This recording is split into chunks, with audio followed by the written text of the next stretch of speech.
ఇక దాంతో పాటుగా మరో అంశం, బడి కోసం ఊరంతా ఏకమైంది, చేయి కలుపుతూ ఐక్యంగా ముందడుగు. సొంతూరు బడిని చక్కదిద్దుకునే పనిల కాస్యంపల్లి వాసులు. ఇంగ్లీష్ మీడియం మౌలిక సదుపాయాల కల్పనే లక్ష్యం. విరాళాలు సేకరిస్తున్న గ్రామస్తులు. నిజంగా చెప్పాలంటే ఒకనాడు బల్ల కింద చెట్ల కింద కూర్చొని చదువుకున్నప్పుడు, లేదా పూర్తి స్థాయిలో పాఠశాల ఆవరణలో సరైన వసతులు లేకున్నప్పుడు కూడా అద్భుతమైన చదువును అందించిలు గురువులు. ఈనాడు కూడా అదే పరిస్థితి ఉంది. కానీ ఇక్కడ జరిగే విషయం ఏంటంటే, ఈరోజు నాటి గురువులకు రాజకీయాలతో సంబంధం లేదు, నేటి గురువులకు రాజకీయాలే పరమావధిగా మారిపోయిన పరిస్థితి కనబడుతుంది.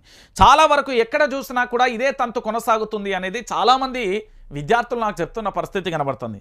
ఊరి బాగు కోసం కాదు, భవిష్యత్తు తరాల కోసం పనిచేసుకోండి అనేది నేను చెప్తా ఉన్నా.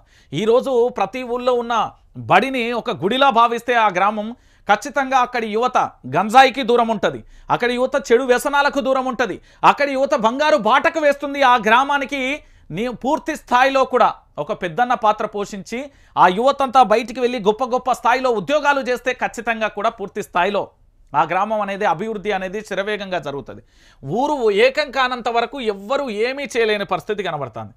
ఇక నిన్న చూసిలు కదా, డిఎస్సిని వాయిదా వేయాలని, మెగా డిఎస్సిని ప్రకటించాలని డిమాండ్ చేస్తూ హైదరాబాద్లోని ఉస్మానియా యూనివర్సిటీ ఆర్ట్స్ కాలేజ్ ఎదుట మంగళవారం ముఖ్యమంత్రి రేవంత్ రెడ్డి దిష్టిబొమ్మ దహనం చేస్తున్నారు బీఆర్ఎస్వి విద్యార్థులు. ఏంది తాడో పేడో తేల్చుకుంటాం, అర్ధరాత్రి ఉద్యోగ యాత్ర అంటూ కూడా చెప్పిన పరిస్థితి కనబడుతుంది. సో మొత్తానికి డిఎస్సిని పోస్ట్ పోన్ చేయాలనే వాదనకు మరింత బలం చేకూరింది. నిజంగా పోస్ట్ పోన్ చేయాల్సిన అవసరం ఎంతైనా ఉంది అనే అంశం కూడా చర్చనీయాంశంగా కనబడుతుంది.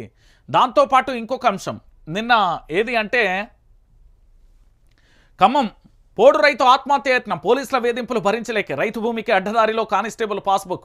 సీఐ వత్తాస్ 15 ఏళ్లుగా సాగు చేసుకుంటున్న భూమి దక్కనిందని మనస్తత్వం, ప్రాణాపాయ స్థితిలో ప్రసాద్. ఖమ్మం జిల్లా ఆలీనగర్లో ఘటన. ఇక వానాకాలం వచ్చిందంటే గిట్ల పంచాయతీలు షురు అయితే అక్కడ వీళ్ళ కమ్యూనిటీ ఆ కమ్యూనిటీ అనే కేసులు ఒకటైతే తన్నులాటలు ఘర్షణలు, వాతావరణం ఏ స్థాయికి వెళ్తుందో కూడా మీకు తెలుసు. సో పూర్తి స్థాయిలో కూడా ఇక్కడ పోడు రైతు ఆత్మహత్యానికి సంబంధించి చాలా బాధాకరం. రైతులు మంచిగా ఉంటేనే, ఎద్దేయడం అని వ్యవసాయం ఉంటేనే మంచిది. ఎద్దేడిచింది అనుకో పూర్తి రైతులు ఆత్మహత్య చేసుకుంటున్నారు అంటే ఇక్కడ ప్రభుత్వం ఎంత నీచంగా ఉందో కూడా మనకు అర్థమైపోతుంది. అది మనం అర్థం చేసుకోవాల్సిన విషయం. ఇంకేముంటుంది ఇక